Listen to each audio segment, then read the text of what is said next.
গাও গরম কেন? তখনই আসবে।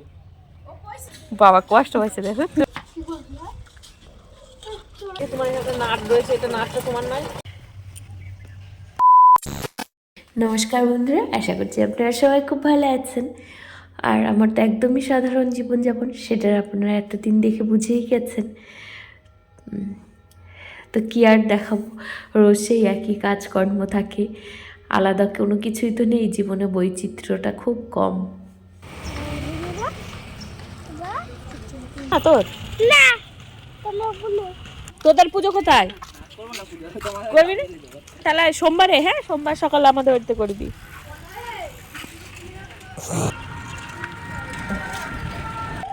কোথায় যাচ্ছিস? কি গো, গাছে লাউটাও হয় না? বাবা যায় না চলে এসো।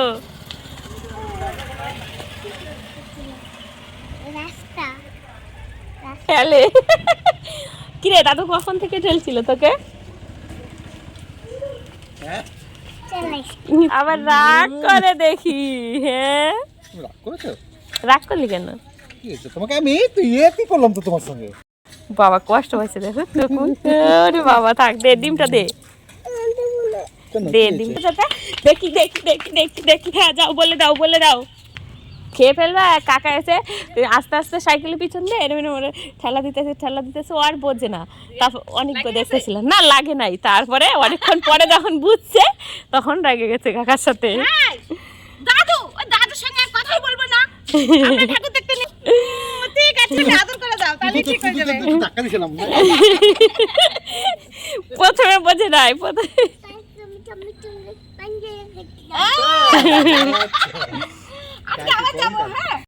গাও গরম কেন? শোকটা বানাচ্ছি। ডাকছো? হ্যাঁ ওই কি করছে এগুলো কোথায় ছিল? এই যে পকেটে। তুমি ভাবো তাহলে, আমি তো দেখিনি, আমি তো চুবাই দিয়েছিলাম। ওগুলো তোকে ধুতে হবে না, এই কাঠিগুলো সব জলের মধ্যে ফেলে দিল, কাদার মধ্যে।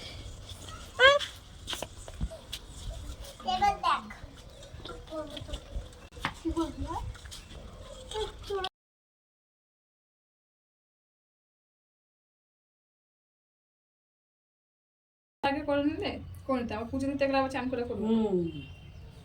আমি ভাবছিলাম যে সন্ধ্যাবেলা আসে না, কখন আসে। আমি এবার সন্ধ্যাবেলা একটু লিচু তলা যাবো। আমি যেই চলে যাবো তখনই আসবে। ও কইছিল সন্ধ্যাবেলা হবে, আমি হ্যাঁ। কইছি দিনের বেলা হবে। সন্ধ্যাবেলা হবে, আসে আরেকবারের মতো কারেন্ট থাকবে না। আচ্ছা টর্চ জ্বালাই করবি। এবার দিনে দিলাম, আবার তোমার পরের বার সন্ধ্যাবেলায় দিই।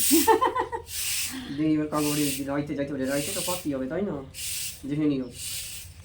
তখন উনি এসেছিলাম কি করতে, তাহলে কালকে করে এসছে বললো একটা রুম ছিল। ও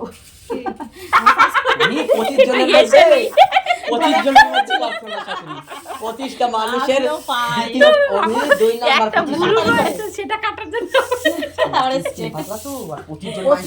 প্রচুর পাতলা, মানে না পাতলা হয়ে গেছে। আমি আগে বেলাটা করে দিতাম, আমার ভয় করতো, মনে হয় কি এই নেমে গেল কি ভয় করতাম। ওখানে 600 টাকা কাজ হয়েছে, 25 টাকা 30 টাকা করে 25 জন। আমি দেখলাম এটা করে। হ্যাঁ 19 ছিল তখন আরো হইলো। আমি যেই পার্লারটায় কাজ করে এলাম না, ওই পার্লারটাই নিয়ে সব কিছুর দাম নেই, বুঝতে না 20 টাকা নেই, বুঝি না কেন। এটা যে খরচ নেই সেটা তো তোমার না বুড়াই তো করে ওই লোক ভিতরে আরে ওটার কথা কি করে ঢুকায় বুড়ো কথা কে তো এমন সব দাম বেশি, বুড়োরই 20 টাকা দাম। এই ধর্মনগর দেখে যে 20 টাকা তাহলে যাই আমি, এটা সাথে আর কয়টা পার্লার আছে। ভাই 20 টাকা তাহলে যাই করে আসছি, কম দামে যেখানে ভাবে মানুষ সেখানেই ঢুকবে। বলে 5 কারণ হয় 50 টাকা 40 টাকা না তো 25 টাকা লাগিতে মিরাতো তো 30 টাকা না কত, 25 টাকা 30 টাকাই মনে হয় নাই। পুজো অকেশনে বেশি না, এমনি সব সময় করে কম নাই। পুজো অকেশন প্রথমে একদিন করে তখন বেশি নেয়, কিন্তু যারা সব সময় করে তারা ওরা 35 নাই 30 টাকা জানি। আমার বৌদি তো চাই কত না আমি জানি না, জিজ্ঞেস করলাম এর আগে একদিন। মিরার হাতের কাজ ভালো। হ্যাঁ ভালো, হাতের কাজ ভালো, ওর ব্যবহারও ভালো। ওই যে গোয়াড়া একটা লেডিস দিয়ে পার্লার আছে, মীরা আমি কারো কাছে আমি গেছি ভিতরে, আমি তিনবার গেছি কিন্তু আমি করিনি কোনোদিন। আমার বৌদির সাথে গেছি, আমাদেরই বেশি করতে এই জীবনে। পার্লারে গেছি, একবার গেছিলাম পার্লারে, আগে একটা না দুবার গেছিলাম। তারপরে ওই বেগুন গাছ আছে, বেগুন গাছটাতে একটাই বেগুন হয়েছে, সেই বেগুনটা এখন চিপতে এসেছি। বাবাকে ভেজে দেবো, বাবা বেগুন ভাজা খেতে ভালোবাসে, আমরা কেউ অতটা পছন্দ করি না। চলো, গাছে প্রথম বেগুন হয়েছে এটা। এই যে এখানে দুটো কুমড়ো গাছ হয়েছে। কুমড়ো যদিও কোনোদিন হয়নি, আমি গাছ লাগালে ফল হয় না তেমন।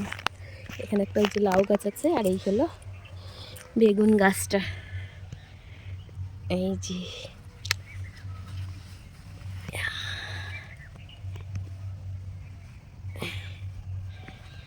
বেগুনটা মনে হয় আরেকটু বড় হতো, কিন্তু আজকে ছিঁড়েই নিয়ে যাব।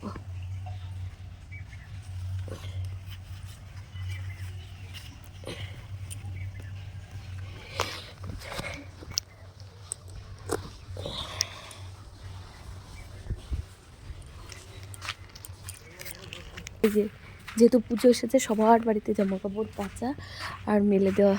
ওই যে এদিকে সবার এই তো চলে এসেছিলাম বেগুন ভাজতে।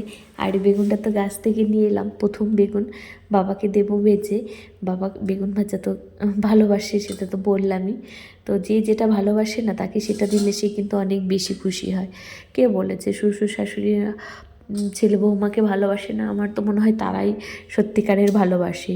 বিয়ের পরে আপনি আপনার বাবার বাড়িতে যদি ভাই থাকে কিংবা যেই হোক না কেন, ভাই থাক বোন থাক, আপনি বাবার বাড়িতে 1 মাসের জন্য গিয়ে দেখুন, একদম মানে সেখানে গিয়ে আপনি কোনো একটা পয়সাও খরচ করবেন না, কিছুই না, একদম সাধারণভাবে আপনি ওই বাড়িতে আগের মতো থাকতে পারবেন। 1 মাসের বেশি, 2 মাস 3 মাস আপনার কিন্তু সেই নজরে আর দেখবে না। মানে আপনি তখন একজন বাড়তি মানুষ হয়ে যাবেন। সে বাবার বাড়ি যতই ভালো হোক না কেন, সব বাবা মারাই ভালোবাসে, কিন্তু তবু না, বিয়ের পরে মেয়েদের যেন শ্বশুর বাড়িটাই আপন। আর সেখানে মানে শ্বশুর শাশুড়ি যতই কথা শোনাক, যাই শোনাক না কেন, দিন শেষে তারাই আপনার আপন, যদি আপনি সেটা নিজে ভাবতে পারেন। আমি তো এই ব্যাপারটা খুব ফিল করি। আমাকে কি বলবো, ভালোবাসা দিলে আবার ভালোবাসা পায় না কি করে, সেটা তো আমি বুঝি না। এটা আমার ক্ষেত্রে হয়তো না, এবার সবার ক্ষেত্রে নাও হতে পারে। কিছু শ্বশুর শাশুড়ি আছেন অবশ্যই, তারা মানে ছেলের বৌমাকে সেই নজরে দেখেন না। আর কিছু বৌমারাও আছে যারা শ্বশুর শাশুড়িকে শ্বশুর শাশুড়িই ভাবে, বাবা মা ভাবতে পারে না। তারা কখনো তাদের ভালোবাসাটাও পায় না। কথাটা মানে একটু তেতো হলেও এটা কিন্তু খুব সত্যি কথা। আপনি ভালোবেসে দেখবেন, অবশ্যই তারা আপনাকে ভালোবাসবে, আর আপনার থেকে অনেক বেশি ভালোবাসবে। আর দিন শেষে আপনার ভালোটা হয়তো তারাই চায়, আশেপাশের মানুষ কিংবা অনেক কি বলবো, রিলেটিভ শ্বশুরবাড়ির দিকের, যারা হয়তো আপনার মুখের ওপরে কিছু বলবে না, মানে মুখের মানে এত মিষ্টি মিষ্টি কথা বলবে, মনে হবে যে না আপনার কত ভালো চায়, খুব ভালোবাসে, কিন্তু শেষে দেখবেন যে ক্ষতিটা কিন্তু আসলে ওই মিষ্টি মুখে যারা কথা বলে তারাই আপনার ক্ষতিটা করবে। নিজের শ্বশুর শাশুড়ি কখনো আপনার ক্ষতি করবে না, তারা আপনার ভালোই চায়। তারা নিজের মানে আপনার ভালো এই জন্যই চায়, তারা তাদের সন্তানের ভালো চায়, তাই জন্য তাদের আপনার ভালোও চায়। যে আপনি যদি ভালো থাকেন, তাহলে আপনি আপনার বরকে ভালো রাখবেন, আপনার পরিবারকে ভালো রাখবেন, আর তাতেই ওনটা খুশি হবে, ওনটা ভালো থাকবে। আমি তো দেখেছি আমার বাবা তো আমাকে অনেক বেশি ভালোবাসে। আমার নিজের বাবার থেকেও মনে হয় আমার শ্বশুর বাবা আমাকে অনেক বেশি ভালোবাসে। আর এর জন্য আমি শ্বশুর শাশুড়ি এসব কথাটা উচ্চারণ আমার জন্য একটু কমই হয়। আমি বাবাকে সবসময় বাবা বলেই ডাকি, মাকে সবসময় মা বলেই ডাকতাম। মানে আমার শাশুড়ি, আমার শ্বশুর, এই কথাটা আমার মধ্যে কমই বেরোয়। তো যাই হোক, অনেক বাজে বকলাম, অনেকের হয়তো মনে হবে, কিন্তু আমার সাথে যেটা ঘটে, মানে যেটা আমি ফিল করি, সেটাই আমি মানে কি বলবো বলি। তো এই যে বাবার জন্য রুটি বাটছি, আমাদের জন্যও বাটছি। মানে বাবা ঘরে খায় সব সময়, আসলে বাবার পায়ে মানে একটা পা নেই, তো এর জন্য বাবার খুব নড়তে চড়তে অসুবিধা হয়, যার জন্য দুপুরবেলা আর সকালবেলা বাবা এখানে এসে খায়। আগে তো বাবা তাও খেত না, এখন বলে কি না আমার নিচে খেতে অসুবিধা হয়, তো আমি ওখানে বসেই খাবো। তো এই যে সবার জন্য বেড়ে নিয়েছি, রাতের বেলা রুটি আর তড়কা বানিয়েছি। আসলে এই রুটি না আমি কখনো বানাতেই পারতাম না, এমন একটা সময় ছিল যে রুটি এঁকে বেঁকে যেত, ফোলা তো দূরে থাক, কোনো দিন ফুলতেও না। আর এখন কি সুন্দর রুটি বানাতেও শিখে গেছি। আসলে মেয়েরা যদি ইচ্ছে করে না, তাহলে সব কিছুই শিখতে পারে।